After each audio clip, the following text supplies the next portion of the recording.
It looks like they might beat us. Who knows? I'm not really too zoned in on it. The regulars were pulled after about the fourth inning. Otani.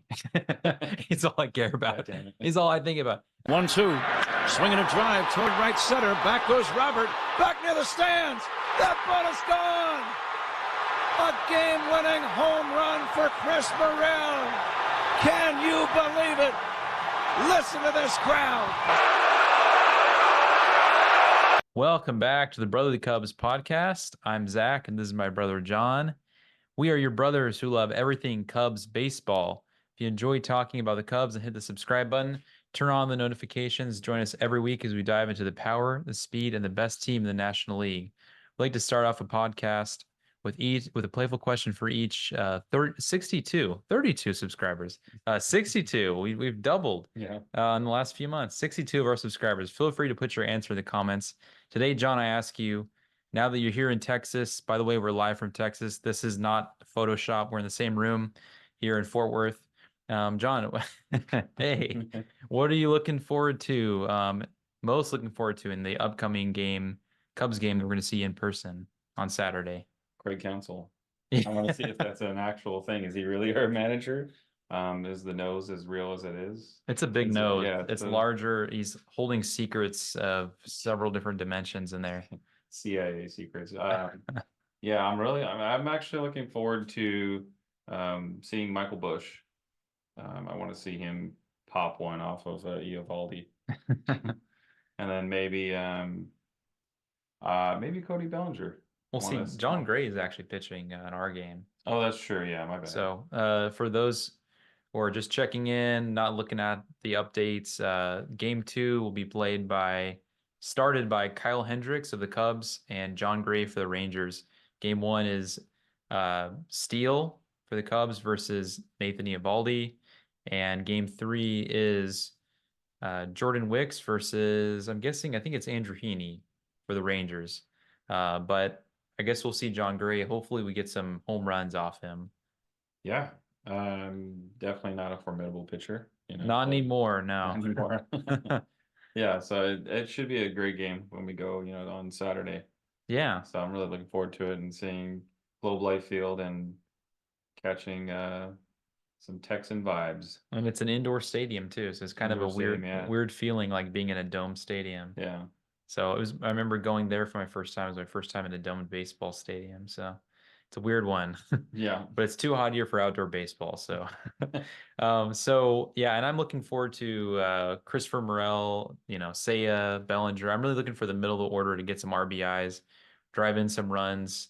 I want to see offense, and I'm just hoping that Hendricks holds his ground against the Rangers. I'm just hoping for it to be a few runs given up maybe. I don't need him to shut them down. I know the Rangers are a really good offense. Right. And it's going to be a difficult series for the Cubs to start off. They're going to be really looking forward to that Rockies home series right after to get their record back up and moving in the start of the season. So we're very excited here. Excited to talk about the opening day roster that was just released. But let's move to some of the latest news around MLB first. Again, our cash cow for Major League Baseball is Shohei Ohtani. He is our father. He's our daddy, as Pedro Martinez famously called the Yankees. Shohei Ohtani is MLB's and Rob Manfred's daddy. Shohei has proclaimed that he did not have any knowledge that his translator Ippei Misuhara was gambling and stealing money out of his account. He denied knowingly paying off any alleged gambling debts. So the alleged $4.5 million debt that was cleared, he said he did not knowingly pay off that debt. Again, very surprising that he's involved in this. This was recently where he made a statement through press conference. He concluded that he never bet on sports or had willfully sent money to the bookmaker, who is also, again, a legal bookmaker. So something under the table. And it's a big deal, obviously, if he was betting on games he played in. If he was betting on other sports, I don't really care if it's illegal. Okay, deal with it off the field. But it is what it is. Any thoughts from you on this scandal? Yeah, I just think it's very puzzling still. I mean, there's there's this story has changed sides, or has changed meaning over the Yeah. course of the last 48 hours or so. So I mean, it's a little confusing still. It did help that he came out and made a statement, but we'll see. I mean, time will tell once investigators kind of make the conclusion for their ruling what's going to come out of it. So Yeah, agreed. to me, I don't understand how you can lose $4.5 million. Like, how can you lose $4.5 sketchy, million yeah. dollars and like not notice that? But some people were saying on Twitter, that's like, you know, if you lose like 50 cents every month or something like that. Like that's like I don't know if the conversion was correct and Well, yeah, I mean, it'd be like comparing my losing. finances to Shohei's, but I think it'd be from what we've seen with like his off the field endorsements, it'd be like losing 8% of your income. So, even that's still a big chunk. Like imagine 1 month's salary, is gone throughout the year. But I guess it could happen if I guess he could have been lied to about where the money was going. that's true. Could have sent the money to him and then it went wired to the bookmaker off of that. Yeah. Maybe he said it was an investment opportunity and it wasn't. Yeah. That's possible because again, if you think you're investing in something and it's just to pay a debt versus not actually putting the money to grow, Yeah. like that 4 million becomes 8 million, great, but if the 4 million is just gone, maybe it was stolen. So I could see some kind of roundabout way where his interpreter lied to him about where the money was going. Yeah. Maybe it was something like that, and then Otani's under fire for not really catching where it was going, but. I think it'd be funny to see them, if the paparazzi catches them having dinner or something, like, just like hanging out, just like they were in the dugout, like before the news had broken. I think later on that night, I think it was when it broke. Yeah, I So mean, I'm just like, it just seems super fishy to me. it does seem fishy. Yeah. It's one of those things where you know, we just have to figure out what eventually happened, but we may never really know. I mean, it might get covered up essentially. It might be to a point where uh, you know, the league doesn't want everyone to find out about it, so it gets buried a little bit, kind of like originally how many steroid users there were. Right. And later we find out. So eventually we might find out maybe when he's off the field, when he's collecting all of his money Right. from the Dodgers. So let's move away from the Dodgers because we absolutely hate them and they're trash. Yes. Let's talk about the Cubs. At the time of recording, it's Tuesday. Cubs are losing to the Cardinals in the last spring training game. Not Cactus League. It's a grapefruit cactus hybrid, indica sativa hybrid. The Cardinals flew to Arizona to play the Cubs. It looks like they might beat us. Who knows? I'm not really too zoned in on it. The regulars were pulled after about the fourth inning. Otani. He's all I care about. He's all I think about. Shota Imanaga only pitched a few innings today. He gave up a bunch of hits, but only a few innings. So I'm sure he'll do a bullpen side session to get his pitches up. So the opening days in a couple days here, we're very stoked. We have an off day here where we're going to be overthinking stuff. And then the rotation, as we discussed, Steele, Hendricks, Wicks, and then Imanaga will pitch fourth, followed by Javier Assad. I do believe Imanaga pitching fourth is it's the start of the season. There's some off days. Let's push him down. Let's give him the Rocky series at home versus, even though I was thinking, hey, he needs to pitch in a dome stadium where it's warm. Mhm. It's going to be 80 degrees, I think, that day for a high, but he's also going to be pitching inside. I thought they'd want him to pitch inside versus Wrigley, where it's going to be cold and he's going to be pitching outdoors. Right. But we'll see. I mean, they want him to pitch against the Rockies versus the Rangers. So I think that's a good decision. And the rotation will eventually flip around and eventually, this is not a set in stone order, nor is it those five. You're going to see some Tyone here in the middle of April. He's on the injured list. He's on the 15-day, but it sounds like he'll need about till the middle of April to come back. You're going to get some Ben Brown probably early in the season. You may get some Wesneski 2 to 3 innings as an opener. I do think I don't want to jump too far ahead, but I saw some openers open spring training. It was supposed to be Smiley one day, and it was Almonte. So I think Counsell will thankfully get to this whole opener thing, which I like it because it's intriguing. Throw a guy in there, doesn't need to be stretched out. Brown or Smiley or Wisniewski 2 or 3 innings, and then do a bullpen game. I like the idea, especially if there's an off day after, because it really throws the other team off. You can't get into rhythm. Destroy a starter because guess what? Another pitcher's coming in, and then again and again and again. So I like the idea of us just not going with these are our 5 guys, and Managa needs time to rest. So they're going to really filter those guys out.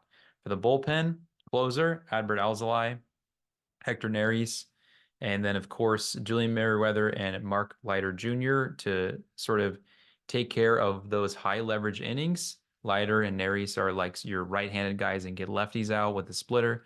Yency Almonte, Drew Smiley, who did not win a starter job. He will be pitching out of the long role. Jose Cuas, the sidearm type role, kind of funky delivery. Then Luke Little did win over Wesneski.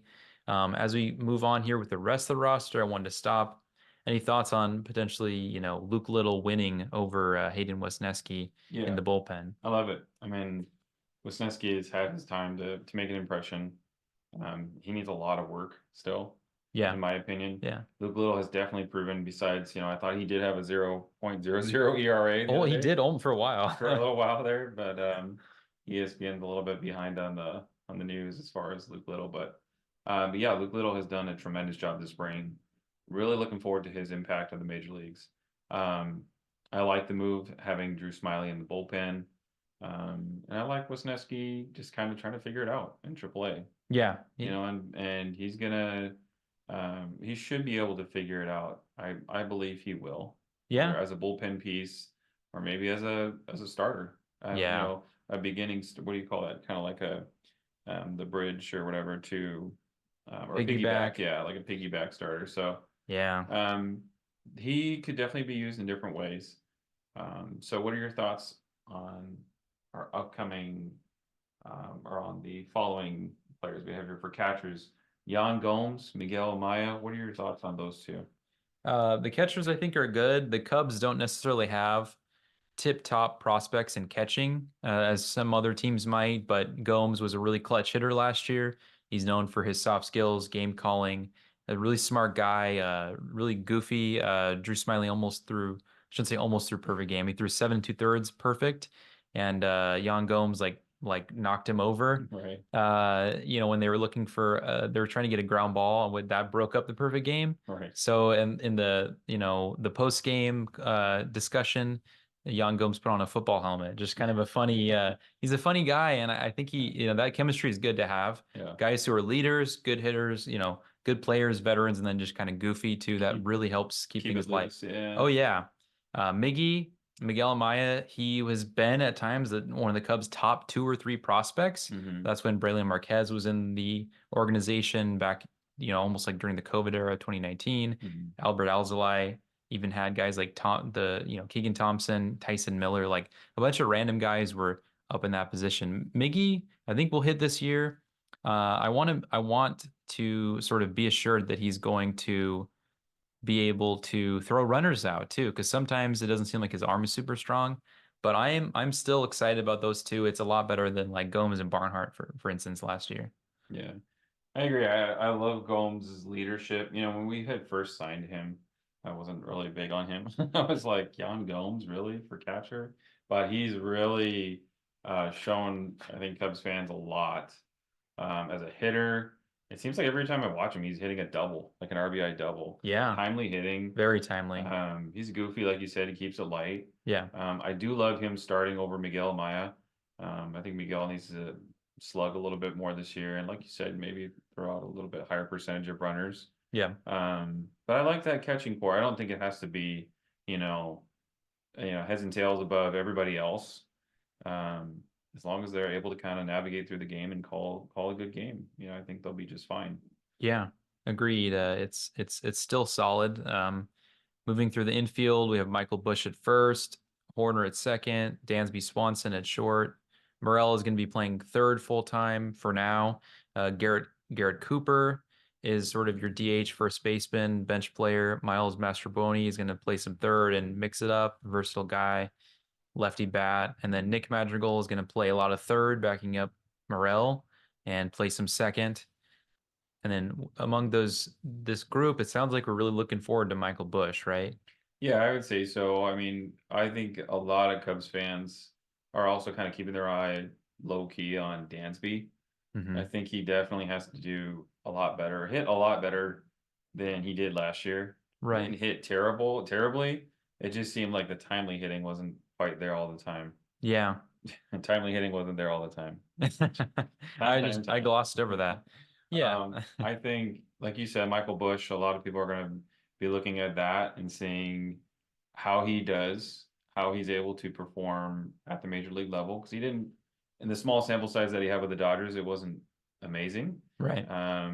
He kind of right now is kind of looked at as maybe like a 4A, hitter or a player.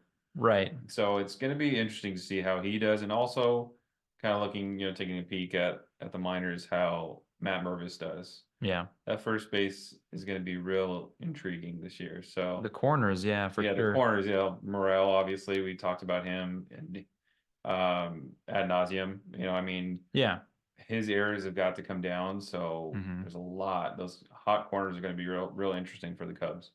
Yeah, that's definitely, I think those two guys are going to be the most highly discussed. If the Cubs can sort of figure out those positions this year, then their future going forward is pretty bright because they've got the outfield locked down. Catching looks decent. We talked about pitching a little, but so outfielders, like we said, extremely solid group. Ian Happ is now, it looks like he's healthy. He DH'd today in his spring game, but I believe they'll sort of ease him in. Hopefully he'll get back to playing left field, especially in consecutive games. Bellinger is going to play center for now. Again, he could fill in at first when PCA is ready. Seiya Suzuki is going to man right field. He's been on fire this spring. He just is, I think, his 6th home run yesterday. I think he had like 15 RBIs. Actually, I think he had, was it 7? He had 2. Oh, he had 2 yesterday. Yeah, so I think he's actually at 7. Wow. He's at 7. Just a scorcher. Mike Tauchman also hit home run today. He had 3 home runs in spring. So really solid dude. Obviously like a Cubs fan favorite because he's from Palatine. He's near Chi-Town. So Tauchman, lefty bat. He made that amazing catch against the Cardinals last year. He batted leadoff a lot, high walk rate, low strikeout rate. This is the kind of guy that any manager would love to have as a 4th outfielder. One of the big things here is that Madrigal was healthy in time to slide into that bench role, and Canario did not get in as that like 5th outfielder / DH role.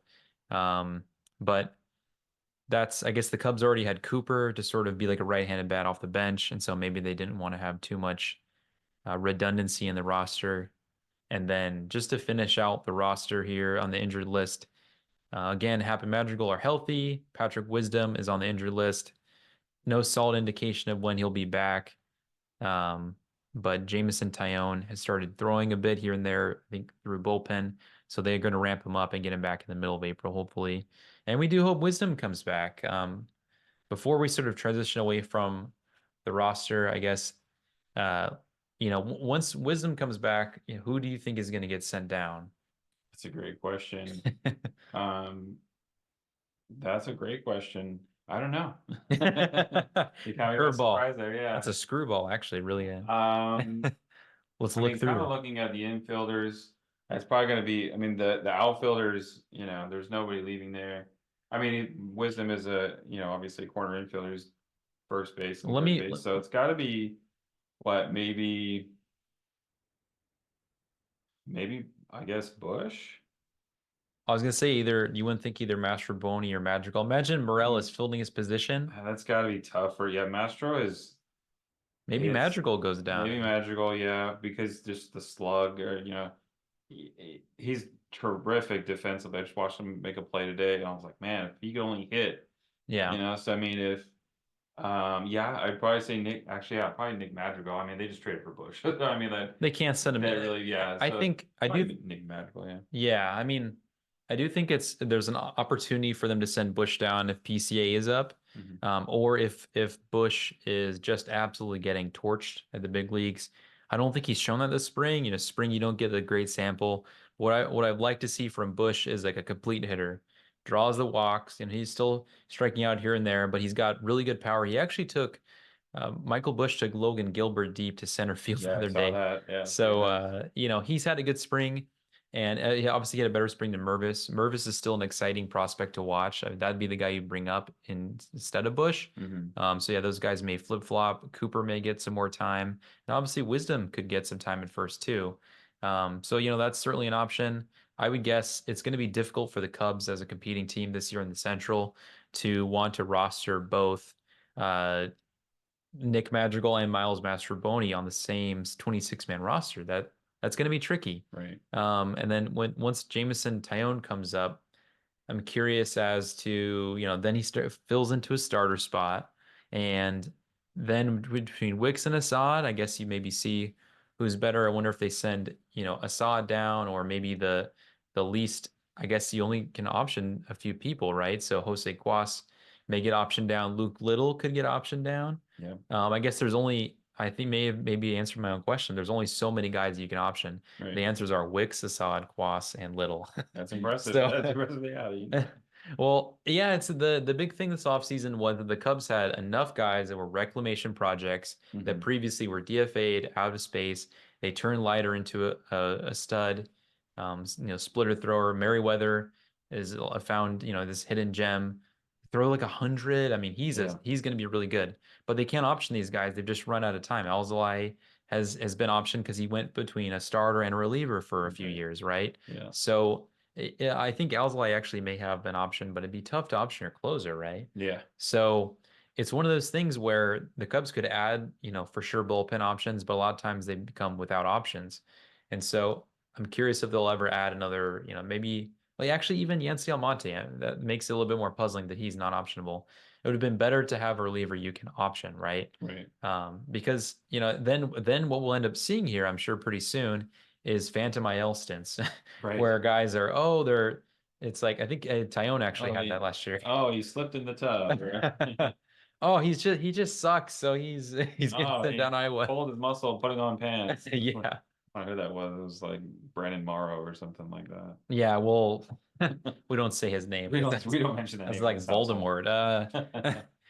Who cannot put on their pants. Jose Quintana needed stitches from washing dishes. I think a wine glass broke and he cut his finger open, and then he needed stitches. They need those to heal because it's all about grip. Even blisters will put him on the injured list. Yeah. Remember, he's out for like a month, and I was like, damn, Yeah. I mean, sometimes things just happen.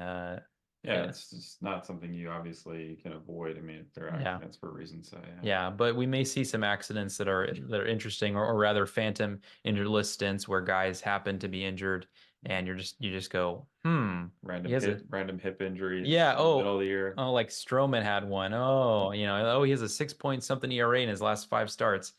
Looks like he's injured now. Yeah, looks like he's injured. Oh, so we're really excited. Obviously, John came all the way here to celebrate opening day during spring break. So we're stoked. We're going to hang out here in Texas as the weather starts to get really good. And we're just, I can't keep saying enough. We're excited to be here. And finally, opening day is here. Yeah. We made it through this. Here and, I narrowly avoided on my flight causing an old lady to slip and fall on my ice that I spilled. But it was like such a John moment. Final destination moment. But oh my God. That's all the time we have here today on the Brotherly Cubs podcast. Thanks for joining us. If you have any thoughts on today's podcast, comment them below. Or if you have another interesting topic, let us know. Hit that subscribe button, turn on the notifications, or join us on Twitter at Brotherly Cubs, or Spotify and Apple Podcasts as well. I'm John. That's my brother, Zach. Almost read that wrong. And we will see you next week, as opening day is right around the corner in a couple days. Peace. Listen to this crowd.